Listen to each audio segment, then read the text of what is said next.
If you will be given a chance to go on a pilgrimage to the Holy Land, the highlight of your pilgrimage will always be the Via Crucis. You will contemplate in the different stations, trying to remember the Passion narrative. It will end in the Calvary. Then you will go down and you will line up in the empty tomb. Sometimes it takes you 2 to 4 hours just to enter the empty tomb. And there were a lot of foreigners wondering why we line up in the empty tombs. As I wait for my pilgrims to go in, some of the foreigners would ask, "What do you see inside?" And the answer is, nothing. Nothing. That's why it's called an empty tomb. Ay kung meron kang makikita doon, di hindi empty. Di ba? And they would say, it's a waste of time. It's a waste of time. You bend your head because there's a little door as you enter. But deep inside, you can really feel the meaning of the Passion of Christ. But I would like to invite you today on the saying, there is nothing free in life. There's no such things as free. We all know the saying, the best things are free. But the truth is, there is nothing free. And I hope parents would inculcate their children in their earliest age that there is nothing free. Take note, what you eat at home is not free. Your parents bought it. There's nothing free. Naikwento ko na ito, na kung saan kumakain kami kasama mga seminarista, at pagkatapos kumain na magbabayad na, sabi ng waiter, "Father, binayaran na po." Sabi ko, sino po ang nagbayad? Yun po, paglingon ko, hindi ko naman nakilala, kumaway lang at sabi, "Bayad na po, Father." Tapos, nakatingin yung mga seminarista at nung nalaman nilang bayad na, isa lang ang sinabi, "Sayang." Hindi sinabing, "Thank you." Sayang. Sana naka-order pa ng marami. Mapagsamantala, no? Pero marami sa atin ang mapagsamantala. Kapag iba ang gagastos. There's no such thing as free. And parents, you must tell your children what you are buying for, how much it's cost, and how difficult it is to earn such amount. Napakadali sa mga bata ang humingi ng iPhone, di po ba, iPad, di ba? At kayo yung iPay. Hindi nila naintindihan yun. Hindi libre yun. Hindi libre ang pag-aaral. Hindi libre ang pagpapari.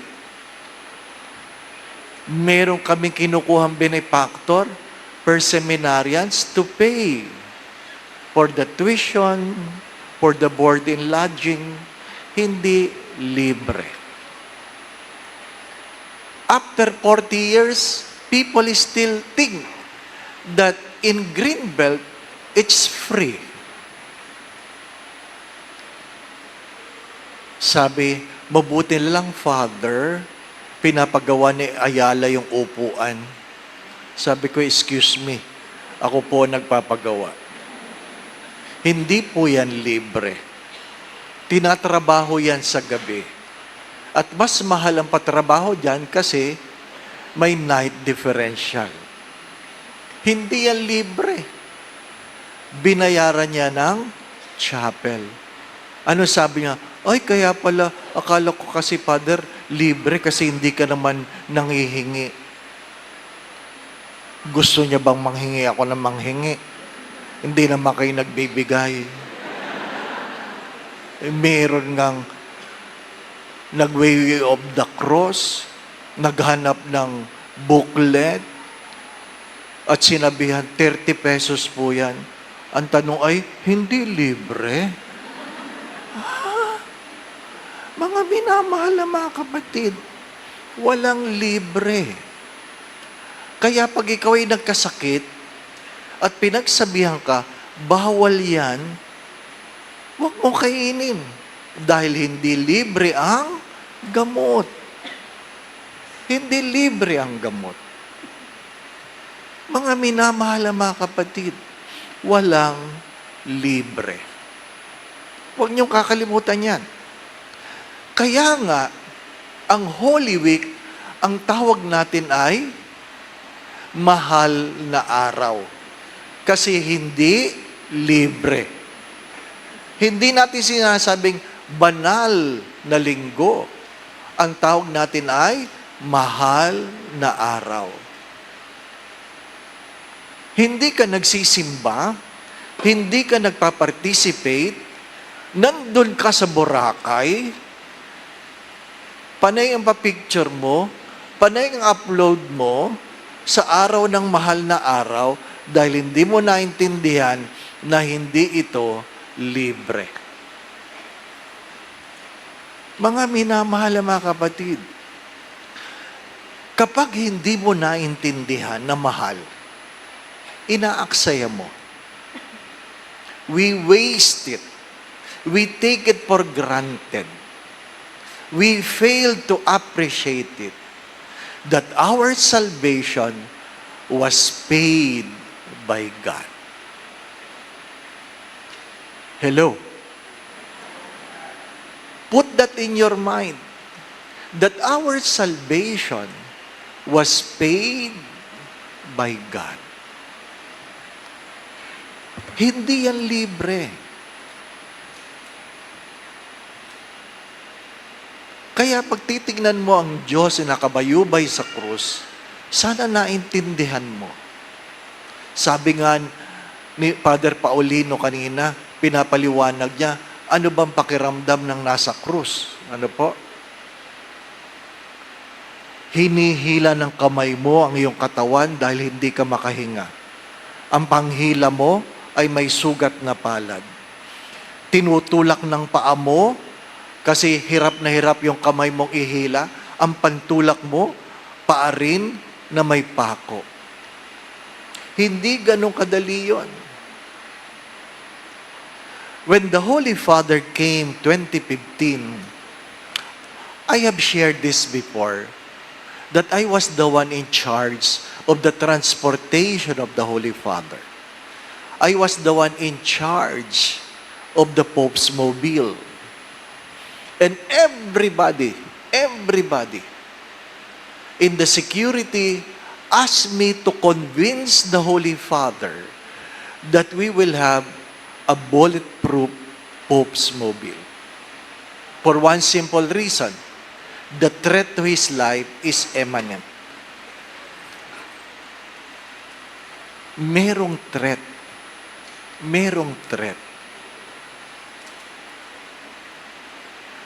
Pinaliwanag sa Santo Papa na mayroon pong threat. And the Holy Father simply said, I want an open Pope's mobile, not bulletproof. And he was reminded of the threat, and he simply said, I know.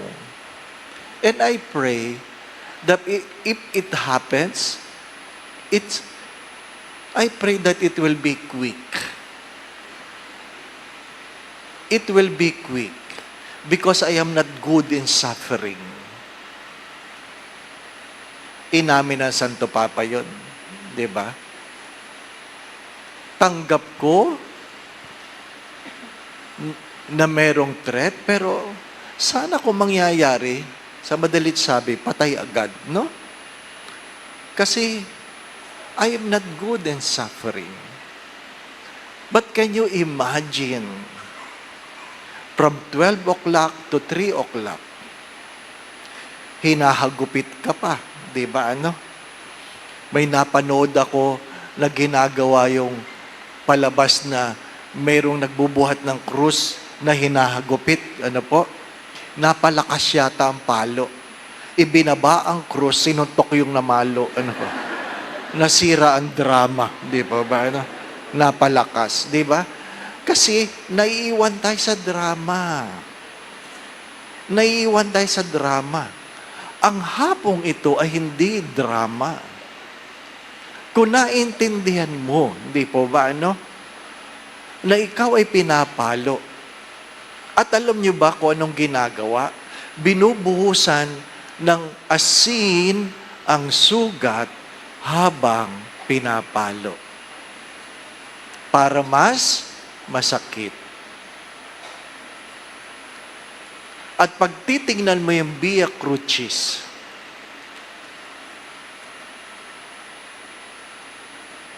ang aking unang pasasalamat ay, buti na lang hindi tumigil. Buti na lang hindi tumigil. Because in any station, Jesus could have said, tama na. Di ba ba, no? Tama na itong kalokohang ito. Di ba? Hindi, tinapos niya. Tinapos niya. At pinagtatawanan niyo ako nung kinukwento ko sa inyo na ako ay na-stroke at sinabi ng nurse, Father, tayo ay magdadiaper. Di ba? At sasabihin ng nurse, Father, tatanggalin ko na ang pantalon mo. Father, ibababa ko na ang brief mo. Di ba? Torture yun eh. Dahil hindi ka magagalaw. Ano lang ang sabi ko? Lord, makikita na nila. Di ba? Di ba? Na habang nagmimisa ako dito, na hindi ko alam kung sino doon ang nagbabantay. Di ba? The Lord be with you. At yung isang nagsisimba, nakita ko na yan. Di ba? And God was stripped. He was bruised, beaten, and humiliated. Mga minamahal na mga kapatid, kaya nga yung mga anak, nawawalan kayo ng paggalang sa inyong mga magulang dahil hindi nyo naintindihan ang hirap na kanilang pinagdaanan nung kayo ay pinagdadalang tao. 9 na buwan kang bit-bit sa sinapupunan na hindi mo lang pwedeng sabihin ng ina, ibaba ko kaya ito. Walang break yun. At gusto nung kumain ng mas masarap, sasabihin ng doktor, wag ho kayong kumain kasi makaka-apekto sa bata. The world of your mother is only about you. At hindi lang yun. Nang ikaw ay lumabas, puyat at pagod, umiiyak ka na hindi mo naintindihan. Di po ba, ano? My dear friends, my brothers and sisters, children disrespect their parents for one simple reason. You have failed to understand the suffering that your parents have made for you. That's a simple reason. Hindi ka lang may bili ng sapatos, hindi ka lang mabili ng iPhone, Hindi ka lang mabigyan ng bagong libro, nagtatampo ka na. Kasi hindi mo naintindihan. There are a lot of things we take for granted in this world because we have failed to understand they are not free. Somebody made a sacrifice for it. Ano sabi ko sa isang nanay, napagod nang nagdadasal sa kanyang anak. Huwag ho kayong titigil. Kasi pag tumigil kayong magdasal, baka mapaano ang inyong anak. In spite of the wrongdoings, you are spared from the suffering because your parents never stop praying for you. Mga minamahal na mga kapatid, I think the invitation of today's celebration is to begin to appreciate what I have, not what I do not have, complaining on what I do not have, but to appreciate what I have. You have understood that Christ paid for your salvation. The first question is why? Why did God pay for your salvation? Why? Sa dinami-dami na pwedeng maging Katoliko ikaw. Why? And the second question is, what are you going to do about it? What are you going to do about it?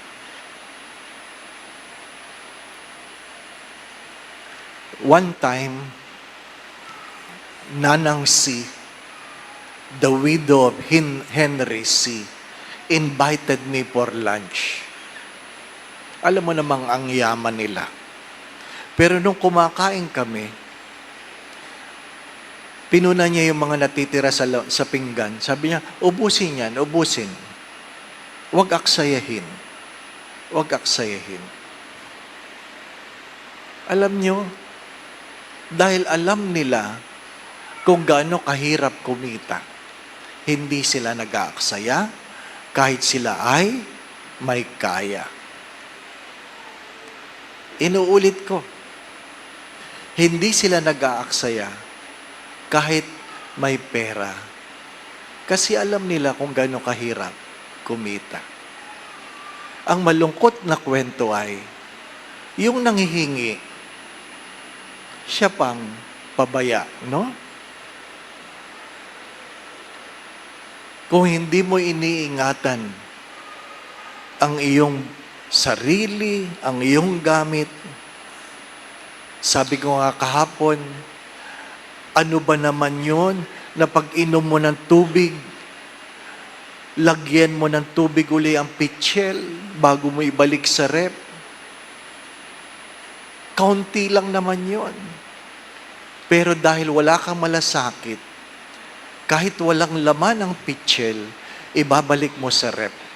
Kaya yung susunod na iinom na uhaw, ang meron lamang ay pitchel na malamig at walang tubig.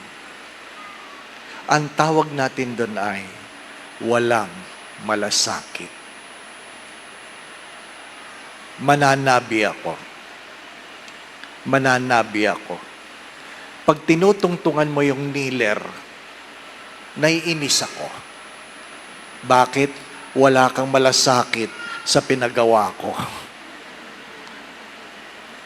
Mga minamahal na mga kapatid, little things means a lot. Learn to value, especially the things you do not know, how it was put there, and how much resources was spent to be there.